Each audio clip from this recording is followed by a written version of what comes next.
Alhamdulillah Rabbil Alameen wassalatu wassalamu ala Sayyidil Anbiya wal Mursaleen. This is Mujib Qazi and you're watching VOK TV from Washington studio. پچھلے چند دنوں سے جو پاکستان میں turmoil ہے اس میں کچھ لوگوں نے جو میرے فیس بک پیج اور یوٹیوب پہ کامنٹس کیے ہیں، میں نے سوچا کہ اس کا آج جواب دے دیا جائے۔ اس کی وجہ یہ ہے کہ جب حق کی بات کا وقت آ جائے تو وہاں پہ خاموش رہنا گناہ میں شامل کیا جاتا ہے، کیونکہ حضور کی حدیث ہے کہ جب آپ حق کے خلاف آواز بلند نہیں کریں گے تو آپ دل میں اگر برا مانیں گے تو یہ ایمان کا کمزور ترین آپ کا لیول ہے۔ تو اللہ تعالیٰ نے ہمیں زبان دی ہے، ہم ایسے ملک میں رہتے ہیں جہاں ہم فریلی بات کر سکتے ہیں، تو حق بات کیوں نہ کی جائے۔ اس لیے جو دوست میری اس بات سے ایگری ہوں یا ڈس ایگری ہوں وہ اپنے کامنٹس لکھ سکتے ہیں، لیکن حق بات کرنی ضروری ہے۔ اس وقت جو پاکستان میں آپریشن رجیم چینج کمپلیٹ ہوا، جس کی وجہ سے ایک نئی حکومت، ایسی حکومت معرض وجود میں آئی دنیا میں جس نے پاکستان کی جگ ہسائی کر دی ہے۔ اور یہ جگ ہسائی کا ورڈ میں اس لیے یوز کر رہا ہوں کہ یہ مجھے بڑے سخت دکھ، تکلیف اور کرب کے ساتھ یہ بات کرنا پڑ رہی ہے کہ ایک اسلامی ملک ہوتے ہوئے پاکستان دنیا کا واحد ملک ہے جس کے وہ وزیر اعظم جس نے آج حلف اٹھایا ہے وہ ایک کنوکٹڈ بیل پہ ایک ایسا ملزم ہے جو اس وقت ہی از آؤٹ آن بیل، جس کے اوپر پاکستان سے باہر جانے پہ پابندی ہے۔ وہ ایک کرمنل ہے، اس نے کرائم کمٹ کیا ہوا ہے اور کورٹس اس کو، ہمارا سسٹم اتنا گھسا پٹا سسٹم ہے کہ جو اس کو پروٹیکشن پہ پروٹیکشن دیے جا رہا ہے۔ جس دن اس نے اوتھ لی اسی دن اس کے اوپر فرد جرم انڈائٹمنٹ ہونی تھی، لیکن ستم ظریفی دیکھیے، ہمارے قسمت کا المیہ دیکھیے کہ ہماری بدنصیبی کیا ہے کہ ایک ایمان، دیانتدار، بہادر، خوددار، آزادی پسند انسان کو نکال کے ایک ایسے ٹولے کو لا کے ان کے ہاتھ میں اقتدار دے دیا گیا ہے جنہوں نے جو آتے ہی گل کھلائیں 2 دن میں، صرف 2 دن میں۔ وہ میں آپ کو تھوڑی سی تفصیل بتا دیتا ہوں۔ پہلی بات، میریٹ میں ایک بزرگ شخص نے آواز لگائی ایک اس شخص پہ جو پہلے پی ٹی آئی کے ساتھ ہوتا تھا، اب وہ بگھوڑا ہو کے لوٹا بن کے دوسری پارٹی میں جا بیٹھا ہے، جس کی وجہ سے آج یہ رجیم چینج ہوا ہے، جس کا ووٹ چوری کر کے اس شخص نے دوسری کیمپ میں جا کے بیٹھا جو کہ مجرموں کا کیمپ ہے۔ اس پہ جب اس نے یہ آواز لگائی کہ یہ لوٹا ہے تو اس نے، اس ممبر نیشنل اسمبلی نے جو اپنے آپ کو پبلک آفیشل کہتا ہے، اس نے اس پہ زد و کوب کیا اور اس بزرگ کو مارا پیٹا۔ یہ وہ واقعہ ہے جو پوری دنیا میں آگ کی طرح پھیل گیا اور ہمارے ملک کے لیے جگ ہسائی کا باعث بنا۔ پھر لاہور میں سعد رفیق کا بھائی ہے سلمان رفیق، اس نے اور اس کے گارڈز نے مل کے ایک آرمی آفیسر کو چیز کر کے اس کو مارا پیٹا، اور اتنا مارا کہ he end up being in the hospital. اور اس کا قصور یہ تھا کہ وہ جب افطاری پہ جا رہا تھا تو ان کا جو کانوائے جا رہا تھا، اس کانوائے میں جو ان کے گارڈز کی گاڑیاں ہوتی ہیں، سم ہاؤ مسٹیکنلی اس کی گاڑی ان کے کانوائے کے بیچ میں آ گئی۔ تو یوں سمجھ لیے کہ وہ جو اپنے آپ کو شہزادہ سمجھ رہا ہے، اپنے آپ کو حکمران سمجھ رہا ہے، جو اس کے اندر آتے ہی پاور کا غرور اور تکبر آ گیا ہے، اس کو یہ انسلٹ فیل ہونا شروع ہوگی کہ اس کے ایک عام آدمی کی پیٹھ اس کے پیچھے کیوں مر گئی، جس کی وجہ سے اس نے اس کو وہاں پہ اس کے گارڈز نے اس کو پکڑ کے مارا۔ پھر ہمارے جو ایکس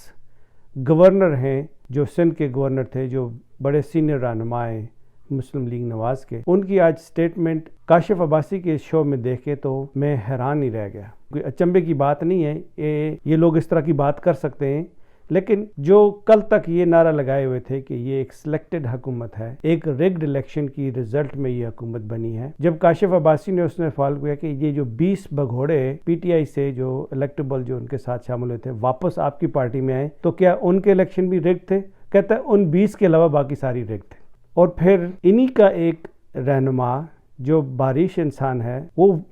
سوبر لگتا ہے as compare to the rest of the lot, ترار نام ہے اس کا، جو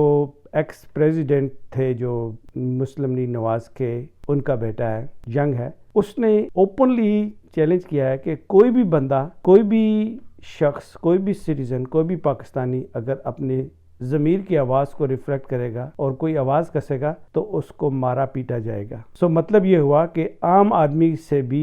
وہ بولنے کا جو حق ہے وہ چھیننا چاہ رہے ہیں، اس لیے کہ یہ لوگ پاور میں آ گئے۔ یہ تو 2 دن کی ان کی کارنامے جو انہوں نے سر انجام دیے، اور پرائم منسٹر صاحب نے کیا گل کھلائے کہ پہلا آرڈر انہوں نے یہ دیا ہے کہ دنیا کا پہلا کنوکٹڈ پرائم منسٹر ہے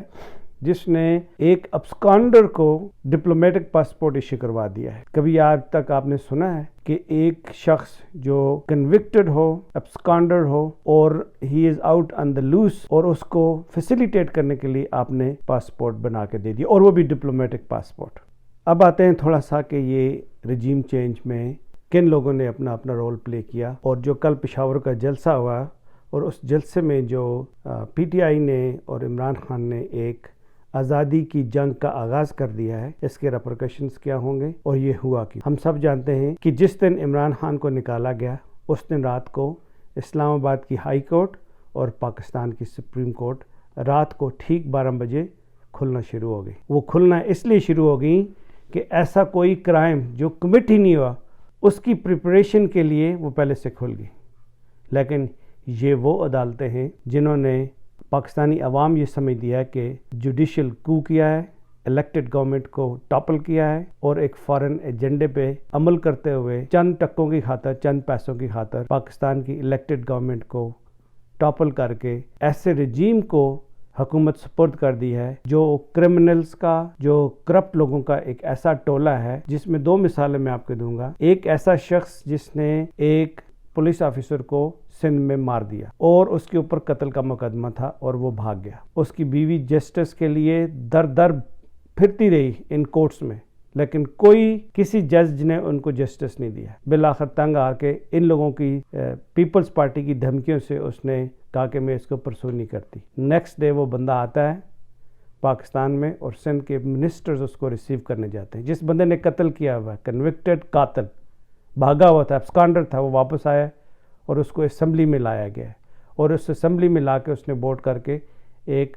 آنیسٹ, بہادر اور الیکٹڈ پرائم منسٹر کو آؤسٹ کرنے میں اس نے اپنا ووٹ کاسٹ کیا ہے. سو شریف اور ڈیزرونگ لوگوں کو نکال کے گنڈوں, موالیوں کو حکومت میں بٹھا دیا گیا ہے. میں کہتا ہوں کہ یہ جوڈیشل کو ہے. یہ ججز جو اس وقت ظلم کر رہے ہیں پاکستان میں, ان کو اگر اس جان میں نہیں تو کم از کم اگلے جان کا خیال ہونا چاہیے کہ آپ نے ایک نہ ایک دن اللہ سبحانہ و تعالیٰ کے سامنے حاضر ہونا ہے, پیش ہونا ہے اور اپنے اعمال کا جواب دینا ہے. پاکستان جو اس ڈائریکشن میں اس وقت جا رہا ہے, بہت خطرناک سچویشن ڈیولپ ہو رہی ہے. مقتدر اداروں کو اور جن لوگوں کے ہاتھوں میں کچھ بھی پاور ہے, ان کو یہ سوچنا چاہیے کہ اس وقت جنرل الیکشن کے علاوہ پاکستان کے پاس کوئی آپشن نہیں ہے, تاکہ اقتدار, عوام کا اقتدار عوامی نمائندوں کے پاس جائے جو آنسٹ ہوں, دیانتدار ہوں اور مخلص ہوں. اب تک کے لیے اپنا خیال رکھیے گا. السلام علیکم ورحمۃ اللہ وبرکاتہ.